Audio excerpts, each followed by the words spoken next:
1991, newly qualified nurse Beverley Allitt murdered 4 children at Grantham and District Hospital. In a case unheard of in the UK, she purposely set about attacking those in her care. Her reign of terror left families torn apart by the deaths and numerous other children seriously injured, making this a crime that shook Britain.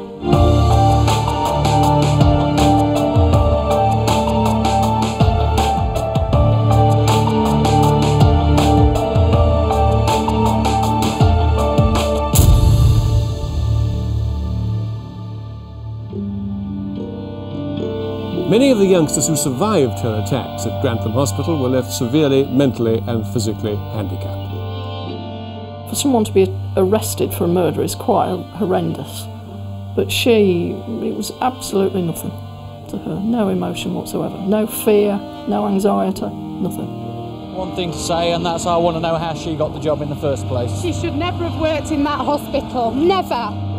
Beverley Allitt was left alone with her for a few minutes and called out that the child was blue, cyanosed and had stopped breathing. Alarm over what was happening in the children's ward at Grantham Hospital surfaced in spring 1991. The sudden death of 7-week-old Liam Taylor was the first in a series of suspicious deaths or mysterious collapses. Beverley Allitt hurt these children in order to gain some kudos, something for herself. She becomes Britain's most prolific female serial killer this century. I believe she is nothing but a cold-blooded murderer. Beverley Allitt was employed for her role to care and protect. She did the exact opposite. Behind the facade of her nursing duties, she set about callously killing those who couldn't protect themselves. Child after child was collapsing on the ward. Her colleagues and the families were unaware they had a cold-hearted killer amongst them.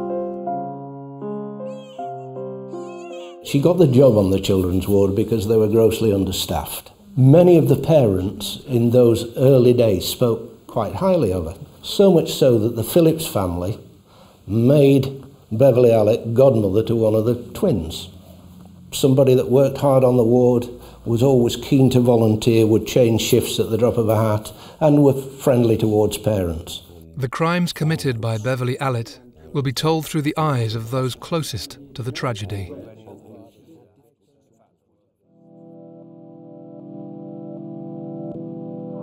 Ward 4, Grantham and District Hospital. 5-month-old Paul Crampton has been on the ward for 3 days, having been admitted with a bad chest. The doctor had asked for him to be admitted to the hospital just to keep an eye on him, really. And I think they described him at the time as a happy wheezer, so he clearly had a chest infection. And whilst we were concerned that he was in hospital, we weren't really worried. It seemed to be quite precautionary. He seemed quite happy, and clearly that was the right place to ensure that this chest infection didn't become any more serious. Paul Crampton was admitted under Dr. Porter with what was considered to be a respiratory illness called bronchiolitis. He was on regular treatment for his breathing difficulties, but he wasn't ill, and he was getting better. Parents were happy. I felt that he could be discharged home sooner rather than later. But as Paul is given his routine drug treatment, nurses notice a change in his condition. We'd been home for a few hours. We were going back to Grantham Hospital on the Saturday evening to see him. When I got back to the hospital, I walked into a scene of quite horrendous, really. Paul was clearly in some distress, and when I walked in, they said that Paul had taken a turn for the worse. The doctor had been called and was on his way. When I came to see Paul Crampton, I found him to be very ill with what we call circulatory shock. He was clammy, he was breathing short and fast. Paul's condition rapidly deteriorates. Doctors are astounded by his decline and quickly battle to save him. He needed immediate intravenous fluid and checking his blood for suspicions of low sugar and any other possible infection. With difficulty, I managed to insert the drip. By that time, some of the results from the laboratory came back to say that he had significant low sugar. Fortunately, I had given the right fluid and he recovered fairly quickly. For Dr. Naniakara, Paul's sudden decline sticks in his mind. Over the past few weeks, Ward 4 has been prone to a number of unusual occurrences. It all started just over 5 weeks ago with the unexplained death of a 7-week-old baby, Liam Taylor. He was taken into hospital because he got bronchiolitis, he got a winter cold, if you like. The parents, thinking that he's in safe hands, decide that they'll go home and have a bite to eat. And when they arrive back, they're quite distressed to see their child naked, blue, and obviously having difficulty in breathing. During the course of that evening, the child recovers, and by the next day is quite well again. The next night, Beverley Allitt is given the job of specialing. Now, what specialing is one-to-one nursing. And she's given the role of looking after Liam. The mother, who's quite drained by this time, goes to bed, has a fairly early night. Father looks in at the child at about midnight. Dad notes that the oxygen level in the blood is 99%, which is almost perfect. At about 3:15 in the morning, nursing staff wake him to tell him that the child's relapsed. The doctor speaks to him, tells him that the child has effectively died and had stopped breathing for 1 hour and 15 minutes, but they'd managed to resuscitate. The child was being kept alive by ventilation, and during the course of that morning, Mum and Dad talked between themselves and eventually asked the doctors to withdraw life support on the child, and the child sadly died in their arms that day. When I found that the cause of death was what was described as massive heart attack, I just couldn't believe it. Liam's death concerned Dr. Naniakara so much, he went to the lengths of requesting a second opinion. I kept asking myself, did I miss it? Did I miss this diagnosis? But looking back even at that time, on reflection, I did not have any evidence to suggest that he died of a heart attack the way pathologist had described. I did write saying that I cannot accept this cause of death given, and therefore could they please consider carrying out a second post-mortem to confirm or change the diagnosis they had come up with. My requests were completely rejected. Liam's decline came just 2 days after a new nurse joined the ward, Beverley Allitt. She had recently qualified as a nurse with one of the lesser nursing qualifications. I believe she came initially as a trainee nurse, and subsequently she was appointed as what you call a sick children's nurse. There were no other applicants. I think what they were really looking for on Ward 4 were experienced children's nurses, but there was a shortage and they couldn't get them. So Beverley Allitt was taken on, if you like, as second best. She helped other nurses in providing nursing care for children who came under our care. Many of the parents in those early days spoke quite highly of her. Now, since Liam's death, a general sense of unease has begun to spread amongst some staff.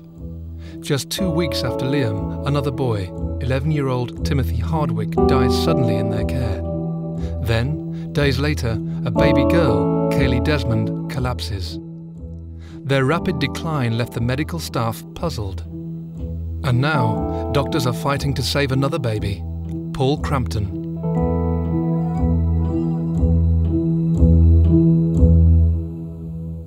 Paul's condition has improved overnight. His drip is removed and he appears visibly better. But this doesn't last for long. The second attack that Paul had was on Sunday the 24th, and I recall it coincided with them removing the drip.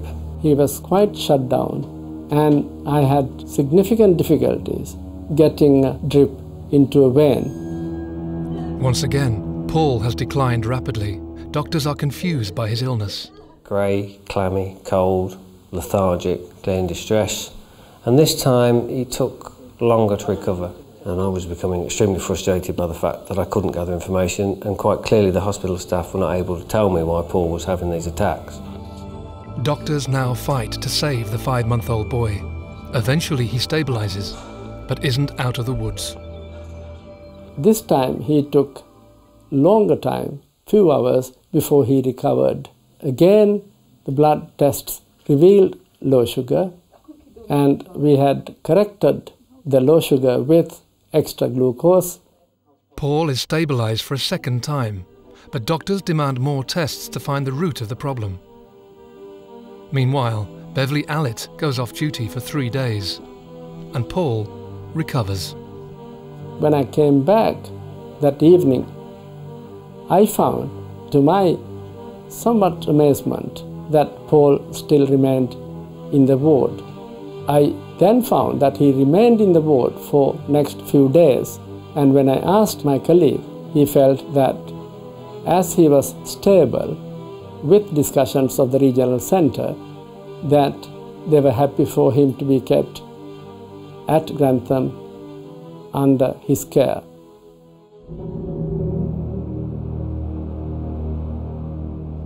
A new day on the ward. Beverley Allitt is back on duty. Routine starts with the usual admissions and checks. Doctors haven't had any more incidents over the last 3 days, but the recent spate is keeping them on edge. Paul Crampton's blood test results will arrive any day, and as he waits, Dr. Nanyakara searches for other explanations. We had our weekly teaching round, and we actually discussed Paul Crampton as to the possible causes of recurrent low sugar episodes in infants like Paul. As Dr. Nanyakara takes his class, Paul's parents sit by his bedside. Since the weekend, he has been making steady progress. After the second attack, Paul obviously was going to remain in hospital. We had no idea, and it was never discussed how long. It was only discussed that there were going to be a series of tests which hopefully were going to establish why Paul had suffered 2 hypoglycemic attacks. Regular tests of his blood were being carried out to check the sugar level. So really, for a few days, we were living by these regular blood tests to see his blood sugar was okay, and of course once it was okay there was quite a relief, and then you waited for the next test. But as Dr. Nanyakara's class gets into full swing, the calm is about to be broken. We got a call from the nurses saying that Paul had collapsed again, and we had to abandon the meeting, and Dr. Porter then rushed to Paul.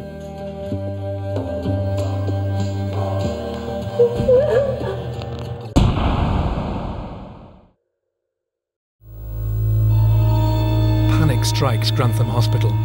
Over the last few weeks, children have died suddenly or fallen extremely ill. The staff have no answers for their rapid decline.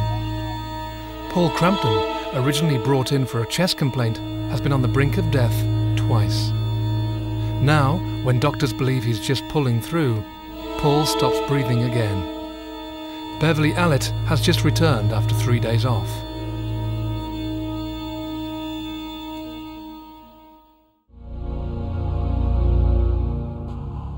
I said to the staff, I'm going to the hospital canteen to get some food, I'll be back shortly. I walked back to find Paul having another hypoglycemic attack.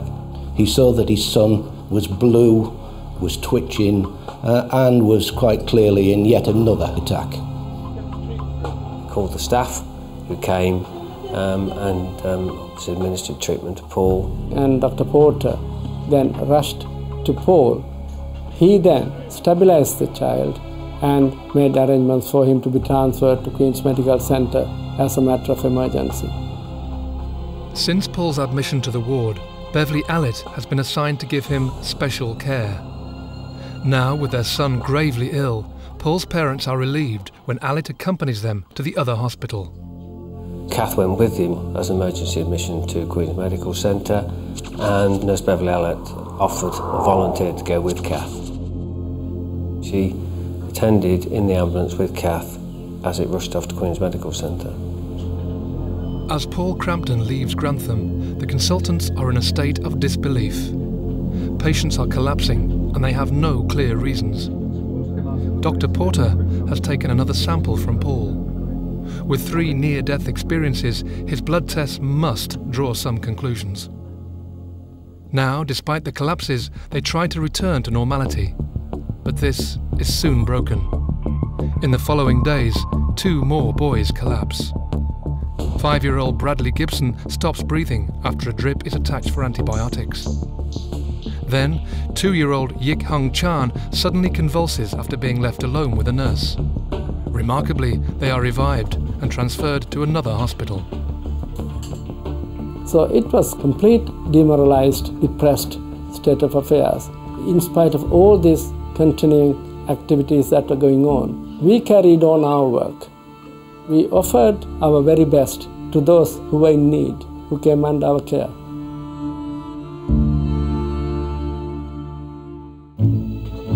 Nurses are now also checking medical records for clues.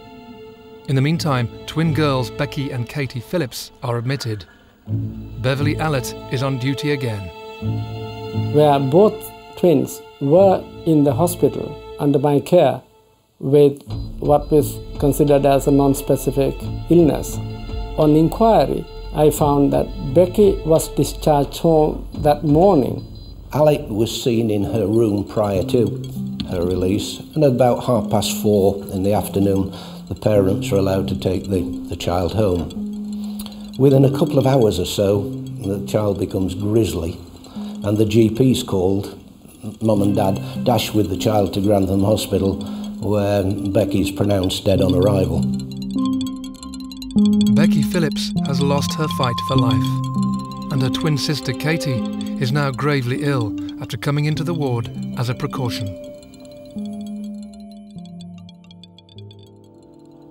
As doctors now fight to save Katie Phillips, a 6-year-old boy, Michael Davidson, plays down the road with a friend. I mean, he was round at a friend's house with an adult friend of ours, and the adult was messing about with an air rifle in the friend's house, not knowing that it was loaded. As he was playing around with it, it went off, and the pellet ricocheted around the room and entered into Michael's chest cavity. Michael is rushed to Grantham Hospital, operated on and taken to Ward 4. His injuries are serious but not life-threatening. It was thought at the time that there would be no damage and that it was just a matter of removing the pellet. Surgeons had taken him to the theatre, removed the pellets, and after recovery from the anesthesia, was transferred for further recovery to the paediatrics ward. As Michael makes a steady recovery, Beverley Allitt becomes one of the nurses taking care of him. Then we were assured that everything was fine and perfectly normal, and that he would, very rapidly recover, because it was only a very minor operation.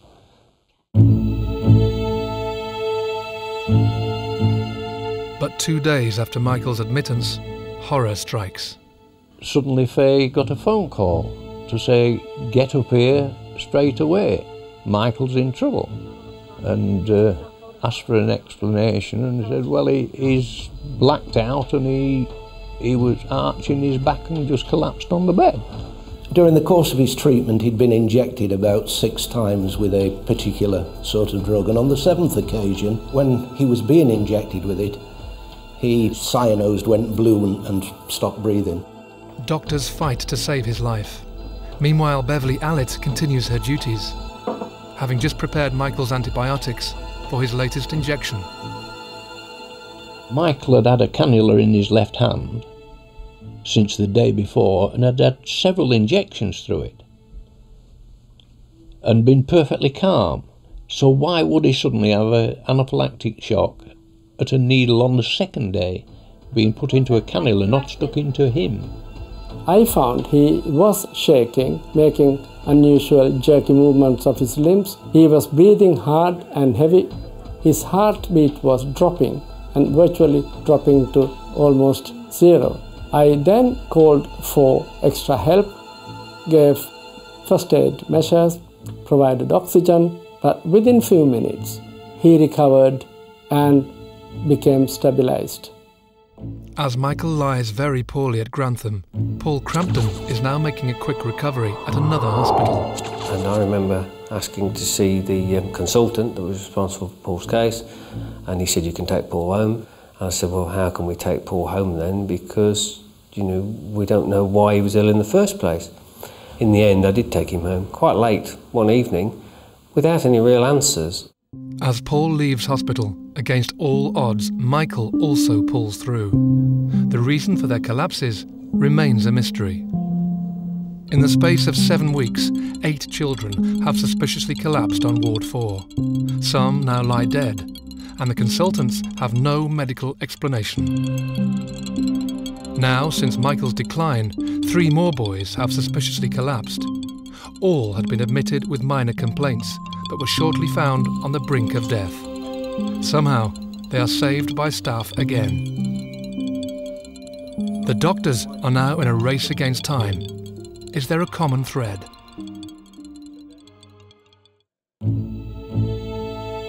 A vital clue to the mystery is about to unfold. The results from Paul Crampton's blood finally arrive. Dr. Porter had received the results of Paul Crampton to suggest that he had very high insulin levels in his blood in some of the samples.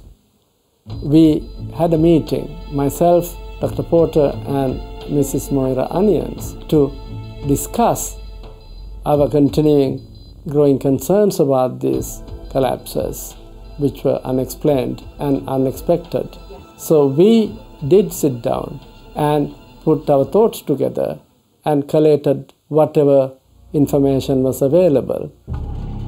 As the doctors hold an urgent meeting, a 15-month-old little girl, Claire Peck, is admitted to Ward 4. She came in with no more than an asthmatic attack. She'd been in hospital the week before. On this particular occasion, she didn't respond to the usual treatment. So it was decided that she would be taken down to the treatment room. Claire's condition is deteriorating rapidly. As preparations are made, Beverley Allitt is left watching her. Beverley Allitt was left alone with her for a few minutes and called out that the child was blue, cyanosed and had stopped breathing.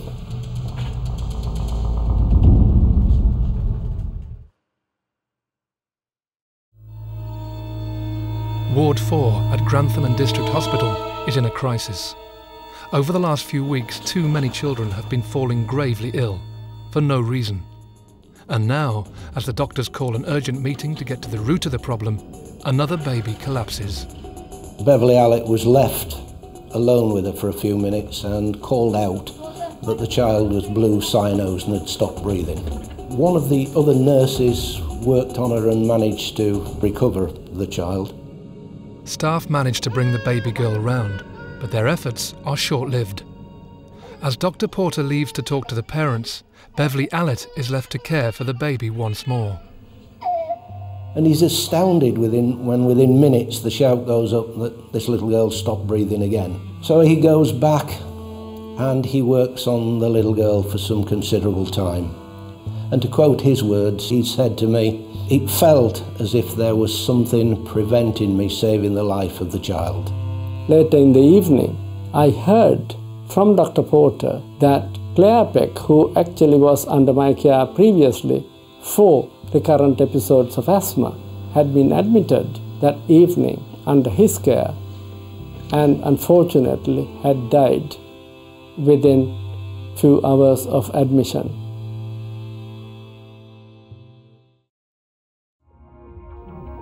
The number of unexplained deaths has now risen to 4. 9 other children have also collapsed in a matter of weeks. Doctors' concerns are now turning to suspicion. Dr. Porter draws up a list of the casualties to find any similarities. Blood and fluids have now been taken to try and find a cause. And as they wait for results, Dr. Nanyakara writes an urgent letter to management spelling out their concerns. I wrote a letter on the 22nd to hospital management expressing our serious concerns and anxieties about series of collapses that were going on, and also mentioning about the result which Dr. Porter had found of Paul Crampton's abnormal blood result. As staff wait for a response to Dr. Nanyakara's letter, it now comes to light a vital key on the ward is also missing. 3 days before the Liam Taylor death, the key to the fridge on Ward 4 in the children's ward had gone missing. The last person to have had it was Beverley Allitt. Now, the significance of this key is that it opens the fridge where the insulin's kept. When she was asked about it, she said that she'd given it to another nurse, but she couldn't remember who. And despite that, no internal inquiry was ever conducted. Paul Crampton's blood has massive levels of a drug that shouldn't have been administered. Doctors are baffled by the results. A key to the drugs cabinet is missing, and the vital letter written for management has only just been received, more than a week late. The devastating facts make for a shocking read. The hospital now decide to involve the police. I got called to Grantham Hospital to speak to some senior managers and doctors. It was apparent that we were dealing with something major, with a large number of events which needed urgent attention, urgent action. We had to move quickly because these incidents were still ongoing. Now, at that meeting, there were the two local paediatricians, Porter and Nanyakara, who were almost diametrically opposed to each other. Porter was saying that he felt that there were 13 or 14 children on that ward whose collapses were unexplained. And Nanyakara, on the other hand, took the opposite view, that although they were unexplained, they were probably due to natural causes. However, they did agree that one particular child, a child called Paul Crampton, could not be very easily explained. In those early stages, nobody knew who was responsible, nobody really knew what had happened. You sit in a meeting like that wondering how you're going to cope with this, because there's obviously going to be a need to trawl through many medical records and have some understanding of medicine and procedures. And in those early stages, I suppose it's fair to say that there is an element of fear in when you realise what it is that you're going to take on. Detective Superintendent Clifton needs a medical expert to study each case. Officers have to see if there are grounds to dig deeper. Have these children been murdered? The findings come as a surprise to some. David Hull was asked by me to be my expert, to look at the case files of the children and to provide for me a report which would either suggest that a crime had been committed or that these collapses were something that was a natural occurrence. But his report into the 13 cases that he'd looked at suggested that of the 13, 10 were natural causes, 2 others were unexplained and worthy of further investigation, but would probably be down to natural causes. And 1 child, there was no clinical explanation and was worthy of further investigations. That 1 child is Paul Crampton, now safe and well at home. But his blood test could hold the key to unravelling the deaths on Ward 4.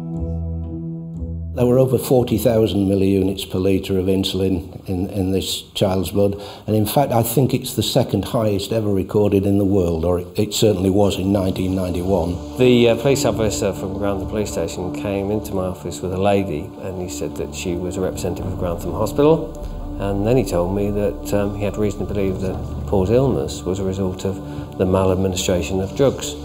And I remember precisely what I said. That would explain a lot, wouldn't it? So for the very first time, now this is 10 or 12 days into the inquiry, we have some evidence that somebody has poisoned one of the children using insulin. Fortunately, the doctor who admitted Becky took blood. And again, we managed to trace that blood and have it examined. And that was found to contain almost 10,000 milliunits per litre of insulin. So here was a second child that we could actually show had been poisoned with insulin. Blood samples are now showing massive levels of insulin. Have some of the children been poisoned? This is now a major investigation. Everyone involved is questioned. My role at the time was to go with other officers to Ward 4 at Grantham Hospital to speak to nurses, doctors, parents of the children at the hospital, anyone really, because we were in the process at that stage of gathering as much information as we could to try and establish what had happened and if indeed any criminal offences had occurred.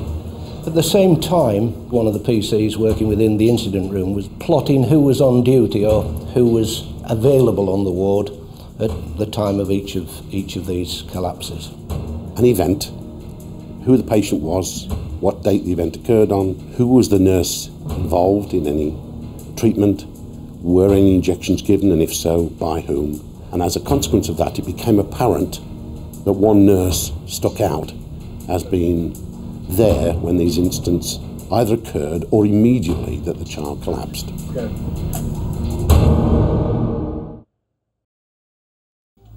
4 children have died and 9 collapsed on Ward 4. It all started 10 weeks ago. What began as unavoidable tragedies have now turned into something much more sinister. Police have been in a race against time. After weeks of detective work, they now have their culprit. The turning point and the shock of the news that the cause of some of the collapses was someone had been harming children became apparent around 4 weeks or 5 weeks later, when the police felt that insulin had been administered to Paul Crampton, very likely by one of the nurses in the ward. And that was a great shock. My first reaction was a bit of relief because, you know, I was frightened that we'd got a son that had got a medical problem. That was something that was going to affect the rest of his life. Of course, then there's another problem to deal with, that you now realise someone's been trying to harm your child. Strangely, as police investigate Ward 4, the attacks stop. And after a few weeks, all the evidence leads to one person.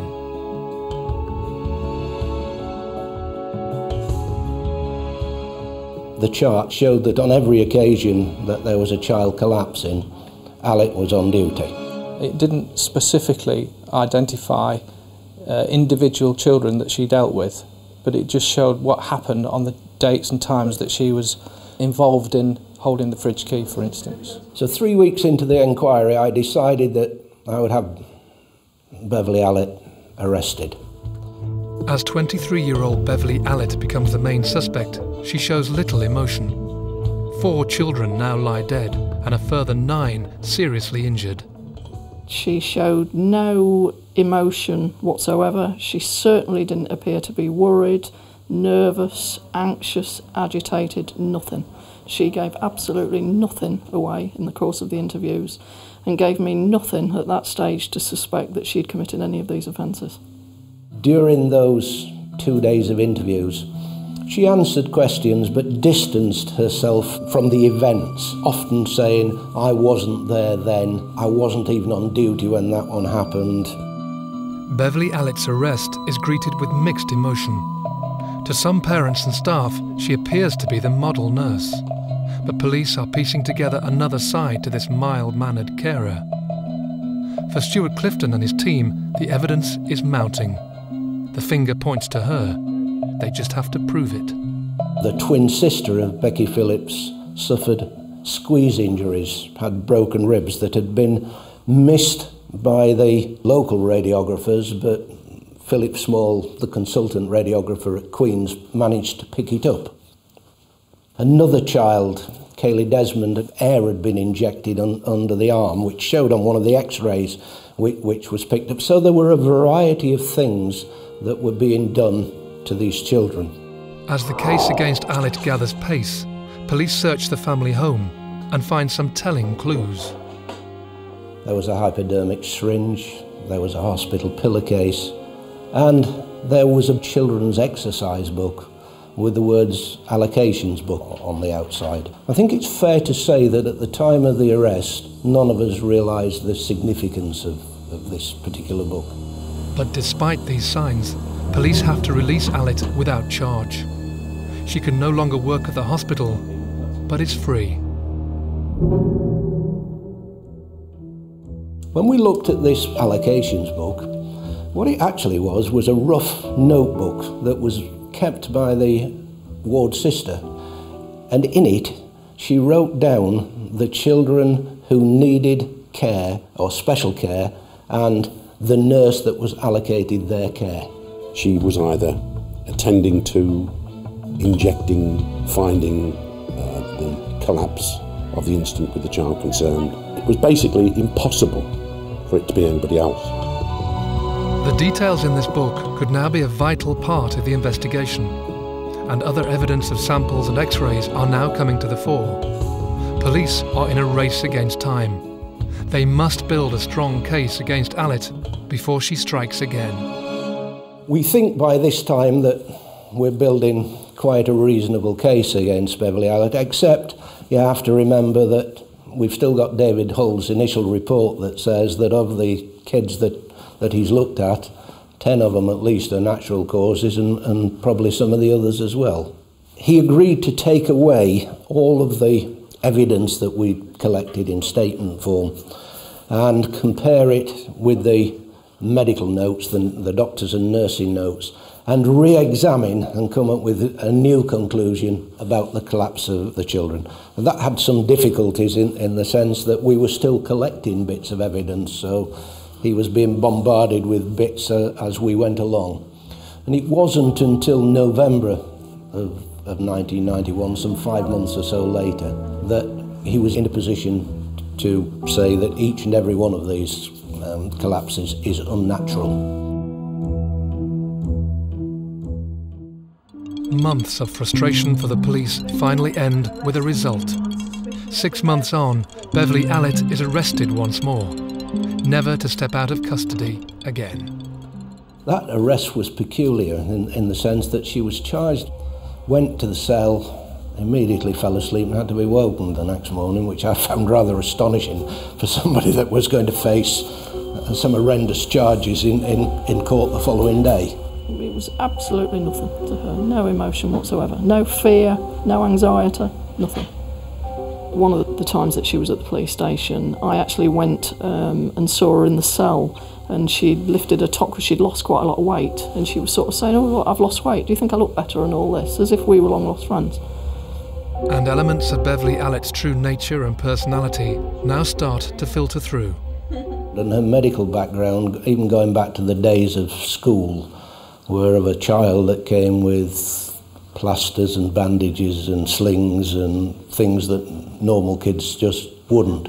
She complained that she couldn't pass water, and she was admitted to the hospital at Peterborough. It was clear that she had urine retention and that she had a temperature. What concerned the staff at Peterborough Hospital was that her pulse didn't rise when she had a temperature. And eventually they concluded that what she was actually doing was warming up the thermometer.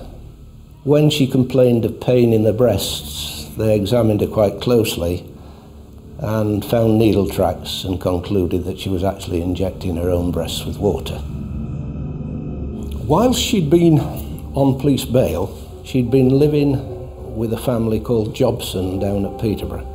And Beverley struck up quite a nice relationship with Jonathan Jobson. One particular day they were going off to the market, and before they went, Beverley made Jonathan a drink of squash. When he got to market, he complained of feeling quite ill and collapsed. He was taken into Peterborough Hospital, where it was concluded that he had a high insulin count. There's a whole host of lies and manipulation of people. Beverley Allitt's trial is long and complicated. Eventually, after months of evidence, she is charged with 4 counts of murder and 9 attempted murders for attacking the children on Ward 4. She is given 13 life sentences and shows no emotion and no remorse. I saw her at Rampton Hospital about 3 or 4 weeks after her transfer there. At that time, she made admissions in respect to 9 of the 13 that she'd been convicted of. She wouldn't admit that she'd been involved in any way with the 2 Phillips children, but undoubtedly she was. Some of them will never know precisely what she did. This admission of guilt is a small window into Allitt's psyche, but she was never to speak of the attacks again. I don't want to talk about it. Why she opened up, we will never know. And as for the motive...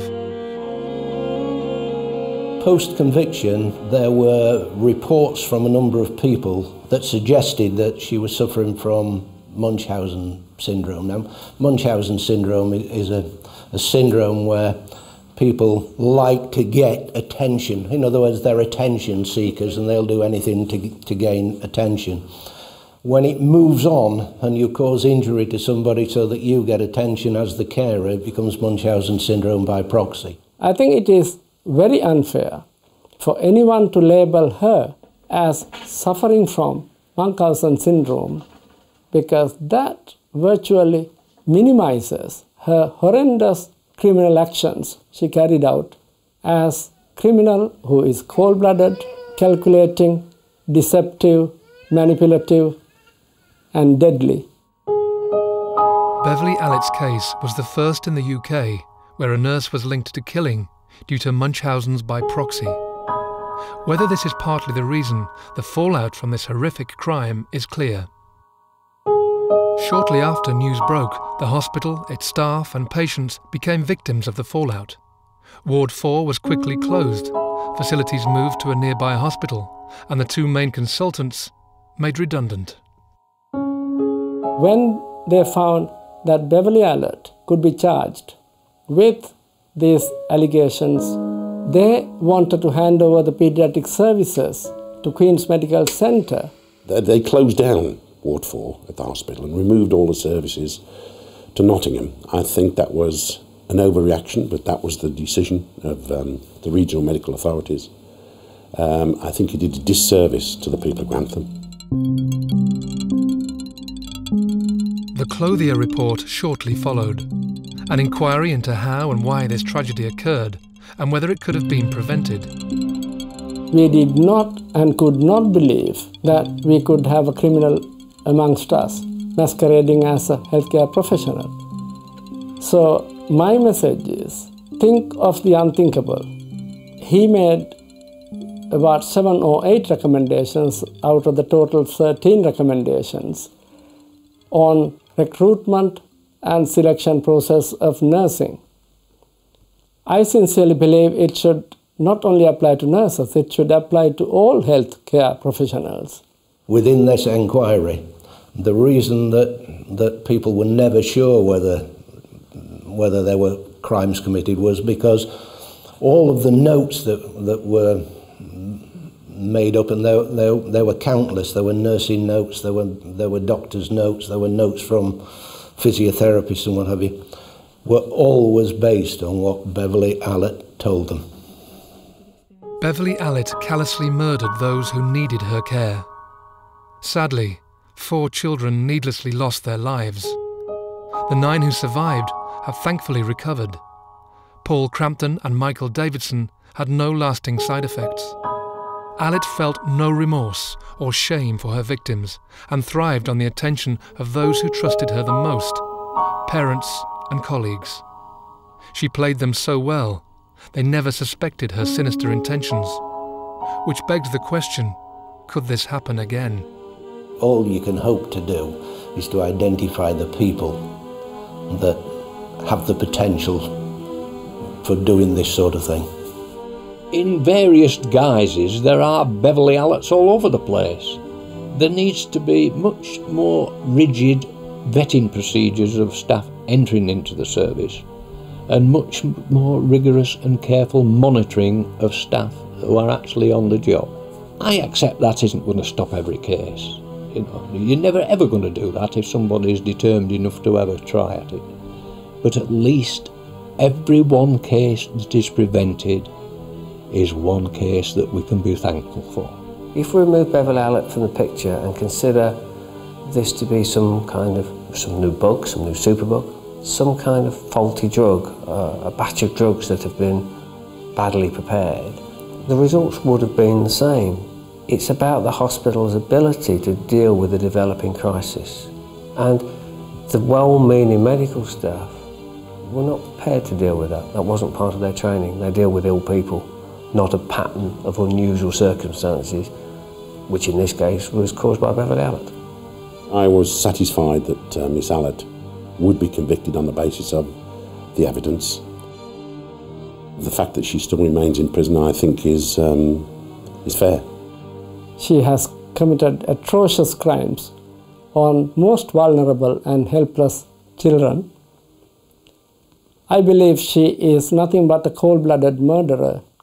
I sincerely hope and wish that I know any health professional will ever come across anybody like Beverley Allitt ever in their life. And there's one thing I am very certain of, is Beverley Allitt should never be free. August 19th, 1987. A lone gunman, Michael Ryan, took to the streets of Hungerford in Berkshire with an armoury of weapons.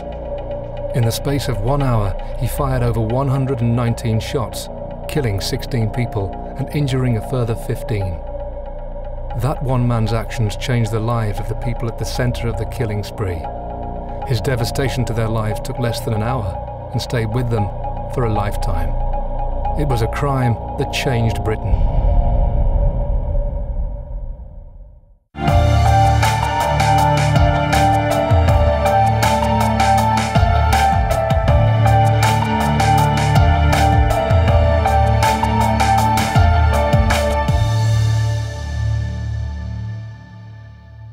I could hear gunfire, and that's not, you know, that's quite usual around here, but I knew it was the wrong type of gunfire. I knew something was wrong.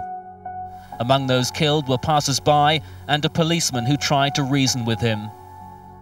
Just said to Mum, "Oh my God, I've been shot," to which her response was, "Don't be stupid." And with that, he just opened fire on Mum's side of the car. Many people knew the gunman, a local man in his mid-20s who collected weapons. It's somebody that's been living within the community and somebody that would certainly have known quite a lot of his victims by sight, if not by name. Ambulance crews had come under fire as they attempted to tend for the wounded. You had people saying, my daughter or my son's up there and why aren't you doing anything? And people were shouting at you, but you couldn't actually put the crews at risk. A heavily armed man walking through this quiet country town, shooting people apparently at random. It's just going to alter everybody's perspective of life, full stop. Michael Ryan was a 27-year-old who lived with his mum in Hungerford. His father had passed away 2 years previously. Ryan was a quiet man who kept himself to himself. He shunned socialising, instead dedicating time to his one passion, guns, spending hours down at the shooting range. He'd never come to police notice, he wasn't known to us, and he wasn't known, in all fairness, to many people in Hungerford.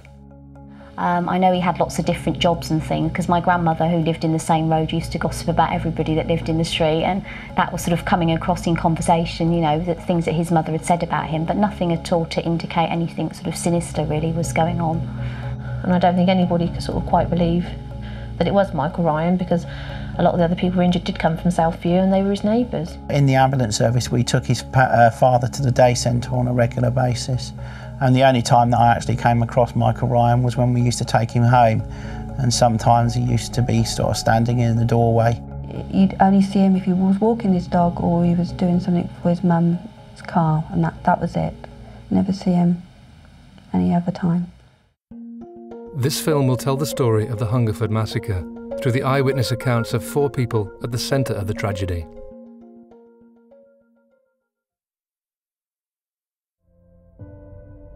Alison Chapman was a 16-year-old living in the next road up from Michael Ryan.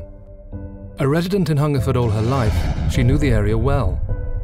Alison was getting ready to return to work after having lunch at home with her mum. Yeah, well, it was a sunny day in August, school holidays. I just finished school because I was 16 at the time. I'd come back from work in the morning and I was just at home with Mum. We were having lunch. What time do you finish today? Not late, I hope. Carl Harris was a 21-year-old soldier on leave from the army at his parents' house across town. His family moved to Hungerford just 5 years previously. The day started when I was out with my little brother fixing my car. I was due to go back to the army in the next couple of days, and I had to do some repairs on it. Sylvia Pascoe lived a few doors up from Michael Ryan in Southview with her husband and 2 children. She had been his neighbour for 10 years. That day, she'd risen early to do the housework before going to meet her sister. The 19th of August was a nice sunny day, and getting up, doing my job, so I'd organised to go and meet my sister, so needed to get the house spick and span, and I was in my night dress and dressing gown. My children were outside playing with the next door neighbours' kids, and it was just an everyday event, really. Sarah Britton had been a nurse for 12 years. Just 3 days before, she had swapped her nursing duties for a managerial role and was still finding her feet at a new hospital, the Princess Margaret, 47 miles away in Windsor. I'd been employed as a service manager for the medical wards, and on getting up I put on an outfit because I was still obviously out trying to impress, and I had a really busy day. The programme was sort of preset for me, and I remember, I think, just grabbing a sandwich for lunch. As the residents of Hungerford settle into their daily business, police in the adjoining town of Newbury are getting confused reports of an attempted armed robbery at a petrol station down the road.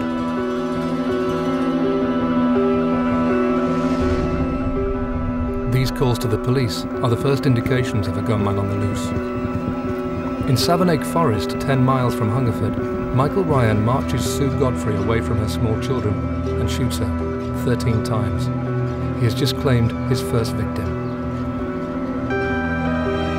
He then drives to the petrol station en route to Hungerford, firing at an attendant. And now he's heading straight towards Alison Chapman and her mum. Michael Ryan has returned to Southview and set the family home on fire with the petrol he has just bought. When he returns to his car and it fails to start, he reaches breaking point. He shoots his dog. Then turns the gun on his neighbours, killing Roland and Sheila Mason and injuring Marjorie Jackson and Lisa Mildenhall.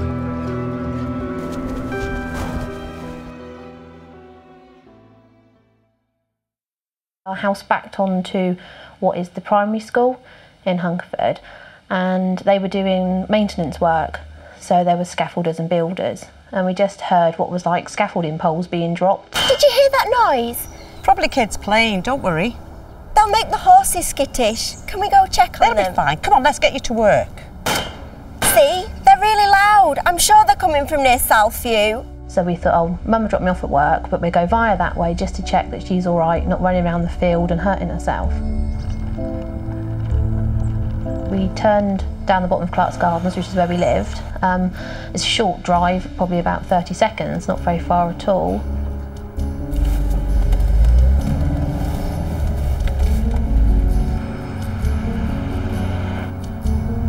As Alison and her mum head towards Southview, over at the hospital, Sarah Britton is receiving sketchy reports of a serious incident unfolding in Hungerford.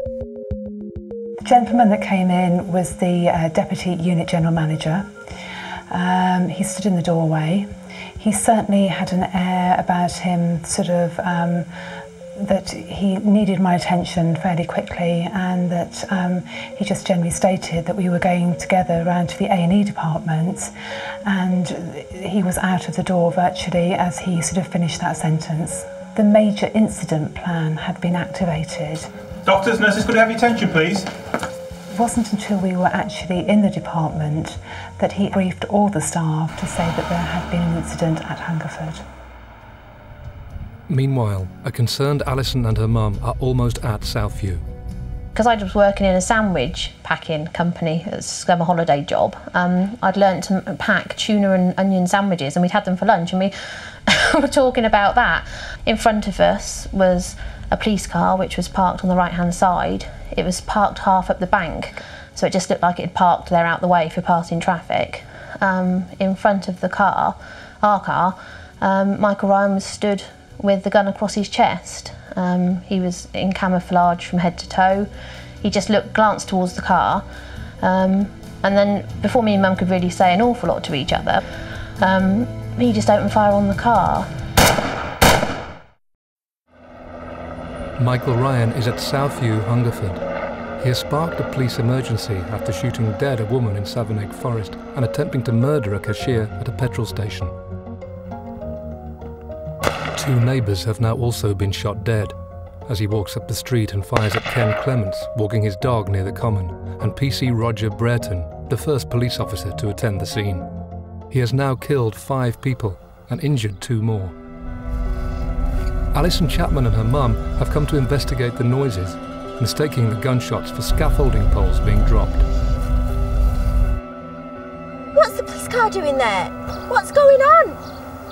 He's gonna shoot us! He was holding a gun across his chest.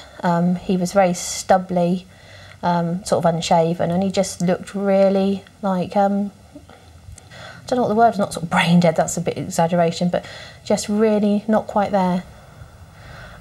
He opened fire my side first.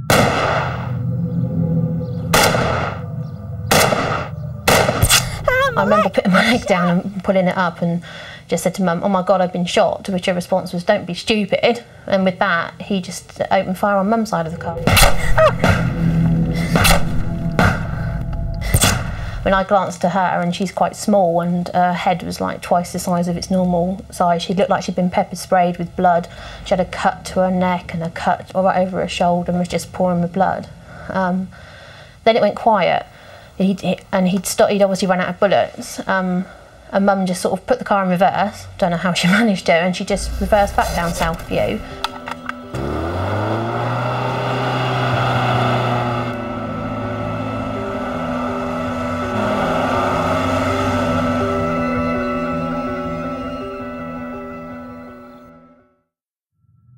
Across town, 21-year-old soldier Carl Harris has immediately been alerted by the noise. As a lance corporal in the army, he is all too aware of the distinct sound of firearms. What was that? Sounded like gunshots, proper gunshots. I'm going to go and take a look. I had to go and get a part from a shop down in town. Just before I left, I could hear gunfire, and that's not, that's quite usual around here. But I knew it was the wrong type of gunfire. I knew something was wrong, and I headed off down into the high street basically to see what was going on. And as I walked down the hill into the high street, somebody said that there was somebody out and they were shooting people. It's now 1:20 p.m. and Carl, concerned that the gunshots are something sinister, hurries towards the high street to investigate.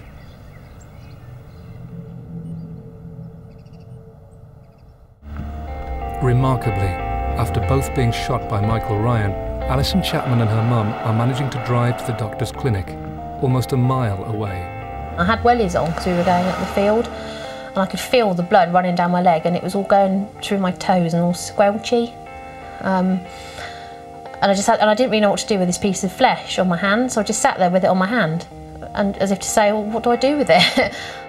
I didn't really think about myself at all, I don't think, at that time. I was only 16, it was all a bit surreal. I was much more concerned about my mum and if she was okay. I mean, I'd looked at her and just, I think that was one of the most awful things I ever saw as a 16-year-old child, to see your mum in that state. It just got me, and it's really emotional for me now. I don't think anybody really any further was aware what was going on because we drove right across the high street. In fact, a lot of people in town that day were completely unaware Michael Ryan was roaming the streets with his guns. There were roadblocks on, and quite clearly every effort was being made to keep the general public away from where the scene. It transpired this gunman was on the loose. It was amazing, really, because I was running down the street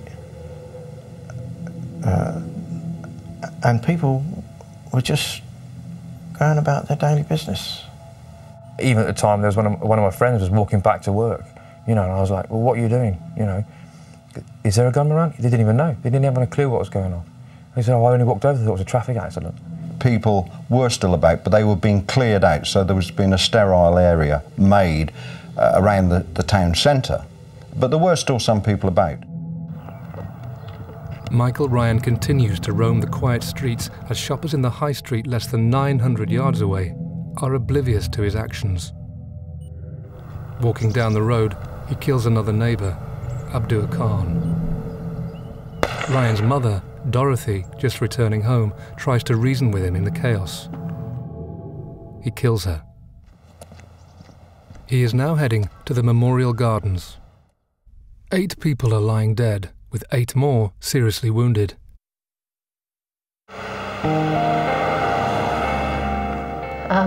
As we turned down into the croft, Mum said, "Where shall I park the car?" When I was 16 at the time, and I don't swear very often, and I certainly didn't back then, but my response was something like, "Just bloody stop the car." With that, we then crashed into the verge outside the doctor's surgery, which is there's a big tree. The brakes had gone on the car, so we just sort of came into land. One of the nurses then came out with the doctor, and that she helped me into the surgery with sort of, I had my arm round her and we sort of limped in. But so I was taken into a different room then and just kept with the nurse, she was rubbing my leg constantly, obviously trying to keep the circulation going, and I was asking her questions like, how big's the hole? Because obviously it's in the bottom of my thigh and I couldn't see it, and she was sort of saying, well, it's sort of like saucer size, you know, and you know, not to worry, we'll get you sorted out. Okay.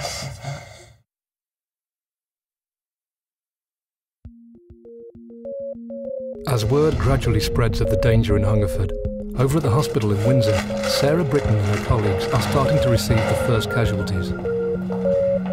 I very quickly gave a brief summary of my sort of immediate sort of past experience, so that my colleagues had some idea of what my level of professional sort of capability and skills were at that time. The exit wound is always much larger than the entry wound, so when you're assessing your patient, you need to look for a large exit wound. If there's anything By then, the first ambulance, you could hear the ambulance actually approaching the hospital. Doors were opening, more people were coming into the department, remembering that we were having to get patients who were already in the department out, and clearing cubicles, etc. There wasn't time to think, it was just automatic mode and get on with the job.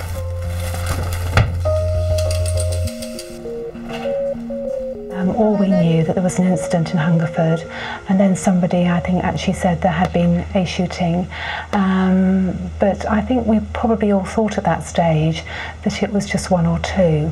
Nobody had any understanding of the number of casualties that were about to come through the door.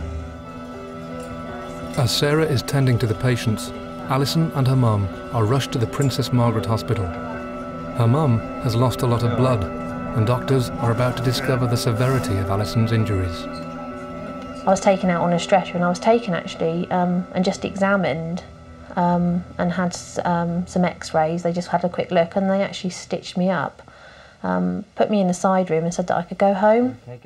As Alison tries to cope with her injuries, her family are desperately trying to find out what has happened. First I knew was my dad called, and he was terribly upset, and never really heard my dad upset particularly, and said that my sister and mum had been in a car accident. And I sort of realised straight away that he wasn't sort of coming forward with what was necessarily the whole story. I remember it being chaotic when we got down there. I remember being dropped off at the front of the hospital and trying to go into reception and find out what was happening. Don't worry. I think the first person that came in and told me anything was Dad, before any of the doctors turned up, and I just remember him breaking down and being really, really absolutely floored, and never seeing him like that, and then realising that it was a lot worse than I'd imagined, really. Meanwhile, back in Hungerford, Ryan remains unchallenged as the police hunt continues. He's now moved on to kill Francis Butler in the Memorial Gardens, then calmly walked the streets, killing Marcus Barnard, Douglas Wainwright and Eric Vardy, and injuring a further 4. The death toll is now 12, with 12 severely injured. Carl Harris, oblivious to all of this, is about to discover the enormity of what is unfolding. So I just wandered up there, you know, to see what was going on. And it wasn't until I actually, I can't remember the name of the road, went up the little cut and walked round to the top that I actually saw him stood there, that I realised something was wrong. It wasn't till he actually started opening fire that I thought, basically thought, well, this is not good. In the last 45 minutes, 12 people have been shot dead and 12 injured as Michael Ryan roams the streets of Hungerford. As police hurry to stop any further bloodshed, Carl Harris has just caught Ryan's attention on the corner of Priory Road. They now stand face to face. I don't think he saw me first of all, and I carried on up. He then just turned around and looked straight at me. Here, I do believe this house here at the time had a high hedge. I don't remember it, but I found myself in the garden. But somebody afterwards told me that I'd actually dived through the hedge and just waiting there. I could hear gunshots, but I didn't know whether I was hit. What's it like to be hit? Does it hurt? So I'm obviously feeling myself. As Carl takes cover, police are still struggling to locate Ryan's whereabouts, largely due to hampered communications. To add to this, their usually swift firearms department are on a training exercise over 50 minutes away, making a quick response difficult. The Ryan family home in Southview is now blazing uncontrollably. Fire crews aren't allowed to get through until it is safe to do so. And as the fire destroys adjoining homes, just a few doors up, Sylvia Pascoe, a neighbour of Ryan's for 10 years, is trying to save the life of a 14-year-old girl. Suddenly I heard breaking of glass and sort of stopped for a few seconds. My son came running in to get me because I'm in St John's ambulance, so his first port of call was, I'll get mum. So I dropped everything, wasn't dressed, went round with him and went into my next door neighbour's kitchen to find the young girl that was standing there saying, I've been shot. I thought, delirious, doesn't happen. And she was worried about her trousers. They were her sister's and they were yellow, but they'd started to turn pink. And my first reaction was, I need to find out what your injuries are. I'll lay you down because you're going to fall down. I could see that there was a nasty gash in the top of her leg on the right, and there was blood pouring from this, and I thought to myself, well, I need to stop it. And I had a neighbour there who said that I'll get whatever you need. I sent Robert. And we grabbed towels, etc. I do. I don't know whether this will help. And we put the leg on a flower pot to raise it. In the background we could hear what I would call firecrackers. And it still didn't sink in because my main concern was, stopping this bleeding and making sure she wasn't going to go unconscious. I stayed by her side on my knees with the only way I can describe it is one hand supporting the bottom of the leg and then one over the top with all these towels on top and just pressing down for direct pressure. We don't use tourniquets, and going through my mind was, what can I do if this doesn't work? As Sylvia desperately tries to save Michael Ryan's youngest victim, the gunman is still at large. His route has steered clear of the main high street. Although police blocks now stop people entering the town, a lot of residents there are still unaware of the tragedy. Michael Ryan has made his way from Southview to Fairview Road, then back up Southview, across the playing field to Clark's Gardens. He has then walked over through the Memorial Gardens to Priory Avenue and Terrace Hill, randomly firing at people as he goes. Well, it was some time before the firearms officers could actually get into the scene because we didn't know it. We were getting reports of shots being fired. There were reports of people having been shot. Some people were injured, we knew that. The telephone system was just incapable of taking all the emergency calls that were coming in. So it was very difficult to piece it all together. But yes, we got an idea of the route Ryan was taking up through the playing fields towards the school. Michael Ryan is now on Priory Road after taking aim at Carl Harris. And then there was a change in the tone of the shots, and I recognised that as being a pistol, and then it all went completely deadly quiet. And as I came round the corner, I could see that Michael Ryan had gone up the road, so I was pretty confident where I knew he was. And as I came round the corner here, there was this red Renault 5, I believe it was, and it was literally just rolling down the road here. I started walking up, and I remember somebody looking at the car and then started shouting, "She's been shot, she's been shot." So I chased after it, and I think it was around about here that I managed to catch up with the car. As I pulled her up and got the door open, somebody appeared, and I assumed at the time he came from one of these houses here. He said to me at the time that he was a off-duty ambulanceman, and he gave me a hand to carry her, and we carried her across to the grass. I do believe it was just here, and the ambulance came, and they basically took the girl away. And then I remember I just sat on the grass. Bless her, there was this little old lady, and she gave me one of these sort of like, you know, these cheap car plastic boxed type first aid kits, which really are no good for, you know, really anything other than a cut finger. And she said, "Oh, this will help," you know, and I said, "Oh, thanks very much." As Ryan kills his 13th victim, 22-year-old Sandra Hill, this is now the biggest single massacre in the UK. 13 people are dead and a further 12 injured. As ambulance crews wait in the high street, they are desperate to reach the casualties, but like the police and fire crew, are restricted because of the danger. No one knows where the gunman is. In the initial stages, one of our ambulances was shot at, and luckily the crew did get away, and we didn't want the same thing to happen again. It was immense pressure because you had people saying, my daughter or my son's up there and why aren't you doing anything? And people were shouting at you, but you couldn't actually put the crews at risk. You had the crews, in any of our jobs that we do, we have to put the crews' safety first.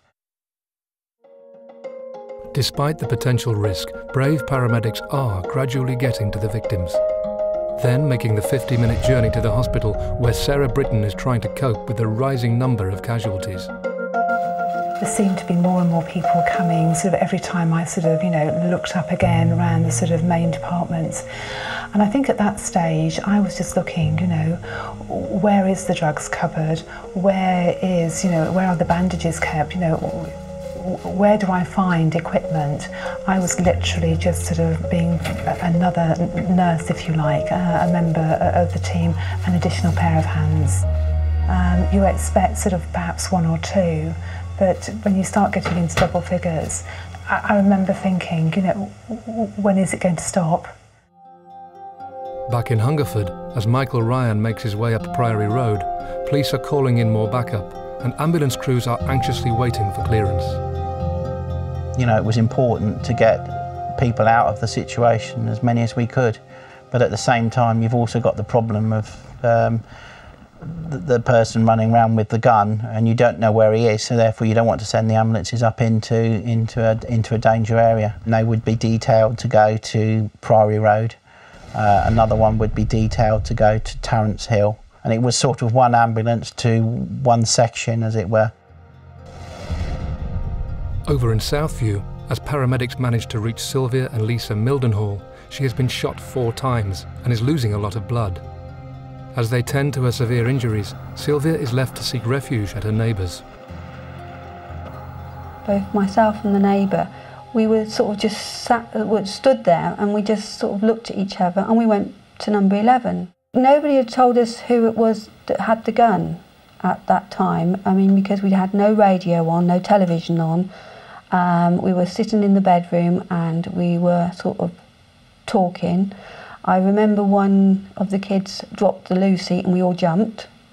And then suddenly we looked out the bedroom window and there was these police in the school field with riot gear on. And they shouted and they said, "Right, when I tell you to run, I want you to come to the front door and I want you to run. I don't want you to stop. I want you to carry on down the road and I want you to run." As Sylvia remains unaware that Michael Ryan has killed 13 people and injured 12, including Lisa, Carl Harris, who's already come face to face with the gunman, hasn't turned on his heel. Instead, he's now running towards Michael Ryan, trying to save others. I was very dubious about going around the bend, because you go around the bend and the road is dead straight all the way up. And I thought, if I go around there, he can see me, then help, Well, I made the decision that, there's people up there that need help, I'm going to go up there. So on the left-hand side, there's a whole row of cars, and I sort of worked my way up, keeping low between the cars and the wall. And then I stopped, and I just didn't feel I felt something's not right. And I had a sort of quick look over the car, and he was actually come back, and it was actually just the other side of the car. And at that point, I was like, I'm getting under this car. I don't know, it was quite eerie because you could see his foot, you could see his feet. It was a silly little things like, oh, my feet in. Have I got all my hands in? Is my feet in? Is he going to walk around and find my foot?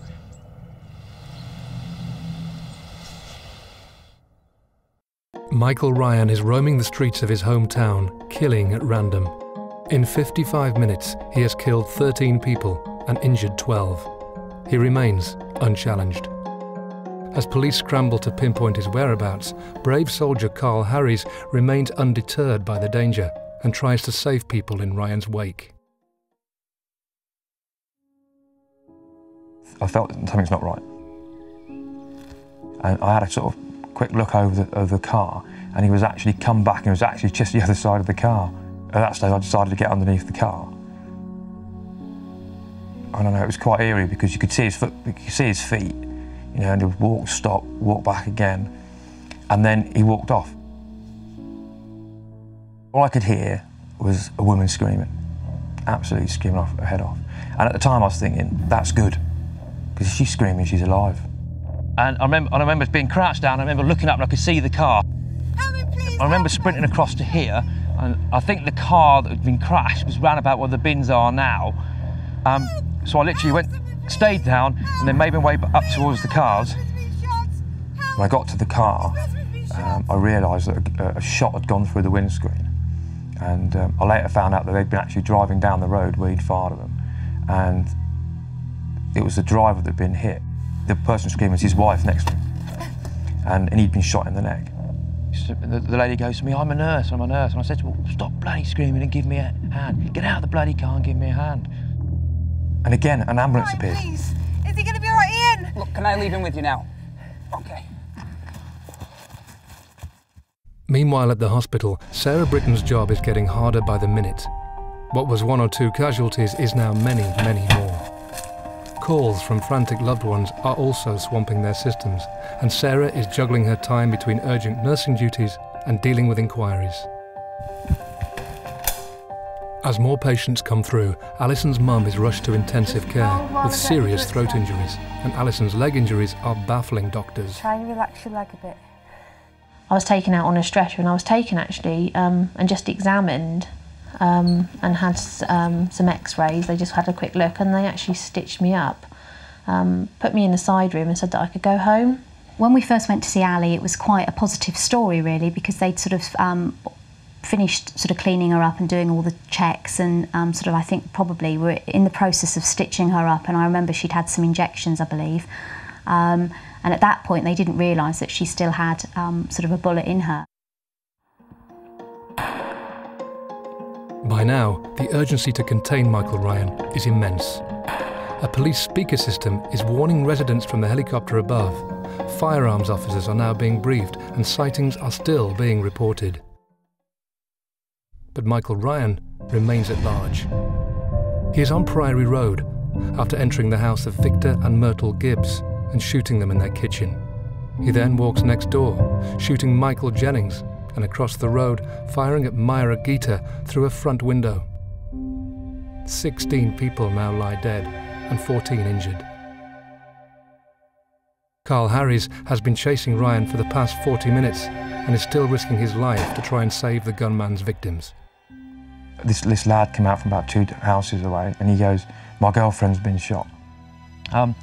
He took me upstairs, and in the front room on the big bed, the girl was lying there, and she had the fashion of the day, the tight jeans and that lot, and you could see an entry wound and a leg. We carried her down the stairs and set her down and said, in the back room, so let's go to the back of the house, so if anything happens, you can't be seen. Somebody said to me, oh, someone's been shot in that house, and I thought, oh God, blimey. And here, where this new fence is, there was like fir tree type fence hedge, and I literally went up to the front door, banged on the door, couldn't hear anything. Hello! Lifted the letterbox, and one of those letterboxes got a flap on the inside as well. So I was lifting up, and as I looked in, I could see a guy sat on the stairs. So I started shouting at him, "You all right, you all right? You know, talk to me, because I've got to get in." And he then sort of brought his head up and looked. He says, "Yeah, I'm okay." I said, "What's happened to you?" He says, "I've been shot in the leg." My neighbours. I said, "Well, I need to get in and see you." And I said, "Watch out, I'll kick the door in." He goes, "No, no, I can make it." And I remember him dragging himself across the floor and leaning up and opening the door.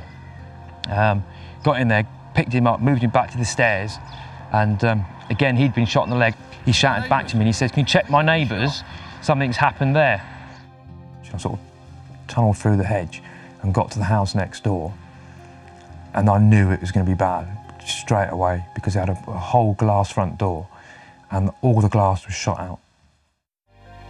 As Carl rushes to another house, Alison's condition alarmingly deteriorates. I then had a policeman come in. He wanted to take some statements. He was talking to me quite normally, and he looked down and he just went really pale, and I thought, what's he looking at? He looked down and all the stitches had come apart and my leg was just pouring blood. And it was almost when they were getting ready to move her to a ward away from the intensive care unit, because obviously other people were coming in that were in a worse state, really, that she collapsed, and then they realised that there was something that was still sort of not very right with her.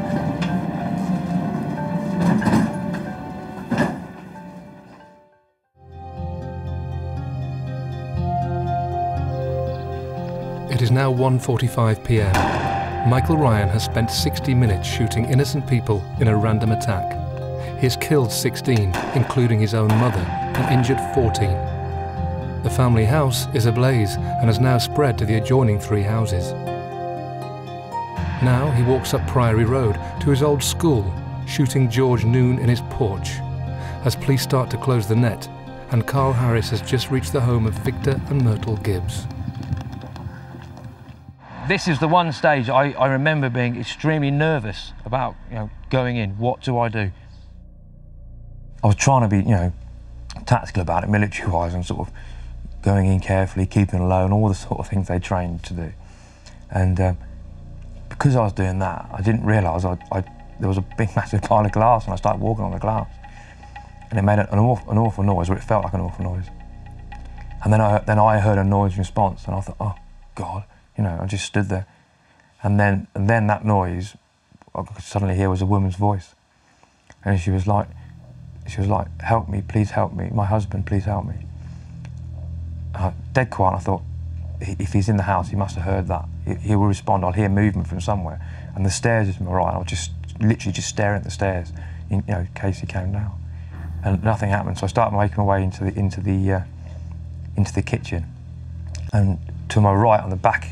There was like a kitchen back door, and there was this old lady that was sort of like curled around the door with her back to the door, and her husband laid on top of her. It was sad, because straight away you could see her husband was trying to protect her, and she goes, my husband, is he dead?" And I said, "No, of course he's not dead, don't be silly, he's all right, let's worry about you." And I remember lifting him up and pulling him off of her, and she had been shot. I remember having this plastic first aid kit, and I just looked at it, opened it, and went, that is just so no good. I thought, I need more kit. Basically, I need more kit. I was going to run back across the road to where the girl had been shot before, and asked them if they had a first aid kit. And as I came out, I thought, no, sod it, I'm going for it, and just going to run straight across the road. As I came out of the house, as I looked up this road, obviously, and I looked left before I ran across, and right at the bottom of the road there was an ambulance. So I stood there like a madman waving. It suddenly dawns on me then, like, you're facing down the road waving like a madman and he's behind you somewhere. So it was sort of like back into the side and feebly, they'd already spotted us and they flashed the lights. Carl helps the paramedics with 4 of Michael Ryan's victims. Over 3 hours later, he heads up to the school. It is now 5:26 p.m.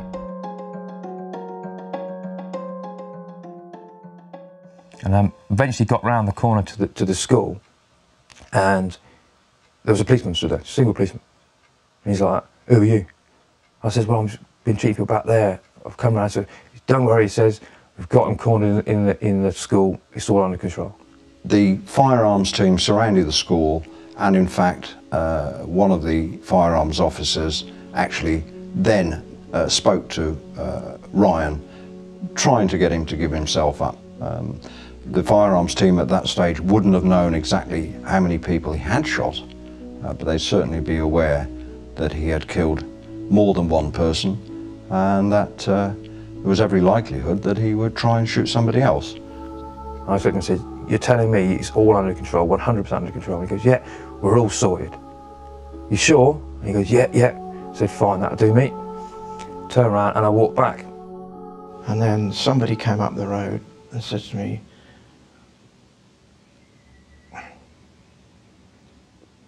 sorry, Carl's in the high street, he's all covered in blood.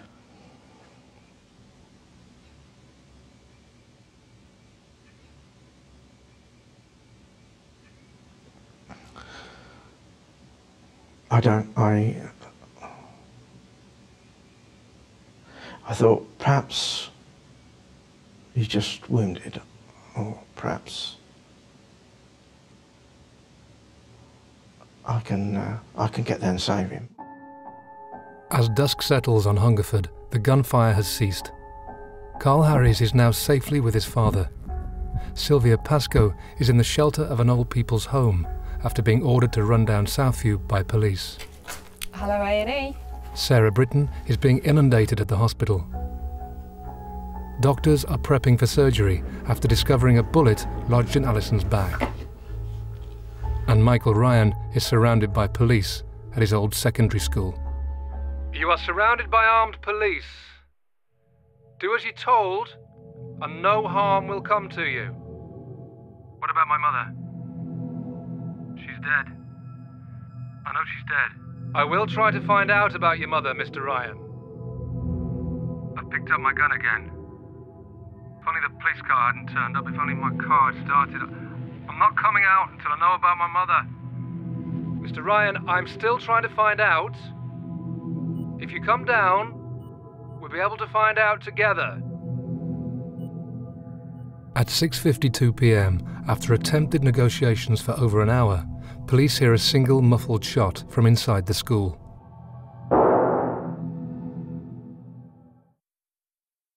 At 8:10 p.m, just over an hour later, they enter to find Michael Ryan dead in classroom 6.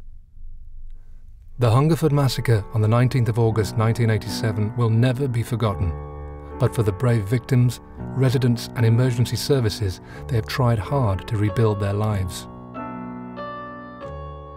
Sarah Britton went on to work as a service manager and is still in the health profession. And there have been other incidents called. Some of them have probably not come to anything, others have. I'm very happy to report that of the incidents I've been involved in, none of them have been related to guns. Sylvia Pascoe still lives in Southview and works with the St John's ambulance. He said she lost 3 pints of blood, and if you hadn't done what you did, she'd have died. Alison Chapman's mum recovered, and despite the bullet still lodged in Alison's back, she was thrilled to give birth. Just tend to get on with it. I mean, I'm still here. You know, I've got a wonderful husband and a beautiful son, so I'm making the best of what I got. Carl Harries is now a captain in the British Army. He received a commendation for his bravery. He handed me a letter. He said, this is from Buckingham Palace. And you know, I sat there and opened it up, and he goes, what's it say? He goes, what's it say? And I said, oh, I've been told that I'm going on the honours list and I'm getting a Queen's Commendation for bravery. But I was determined that one person was not going to stop me living in a house that I loved, in a neighbourhood that I loved. Michael Ryan took just 1 hour to leave a trail of devastation that tragic day. Before this massacre, Hungerford hadn't witnessed a murder for 111 years. With 84 rounds from his AK-47, 34 from a Beretta pistol, and 1 round from his M1 carbine, he shot 31 people, killing 16, before turning a gun on himself. It's the people who were there, it's the families, the ambulance girls, the policemen watching their colleagues being shot. So those are the people that really I feel so sorry for. They classify Michael Ryan as a loner who lived with his mum, but I've got friends and, you know, that are loners and live with their parents. You know, that doesn't make somebody get an armoury of weapons and out and kill a lot of people. You know, they try and psychoanalyse him, but I always say the only person that could say why he did it isn't here, and that is Michael Ryan. As a result of the massacre, gun laws in the UK were changed to stop anyone possessing a semi-automatic weapon. Has it made a difference? I think yes. The measures that were brought in were as a direct response to public demand and police demand at the time. Why did a person need to possess an AK-47 sort semi-automatic rifle? I can't give a reason for that.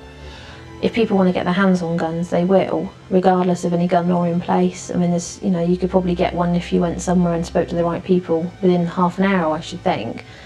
And it sounds real cliche, it's not the guns that kill people, it's the people behind them. This could happen in a small town in this country tomorrow. And to be honest with you, I think the people will be better equipped for it, but I don't think the response would be much better at the time because it wouldn't be expected.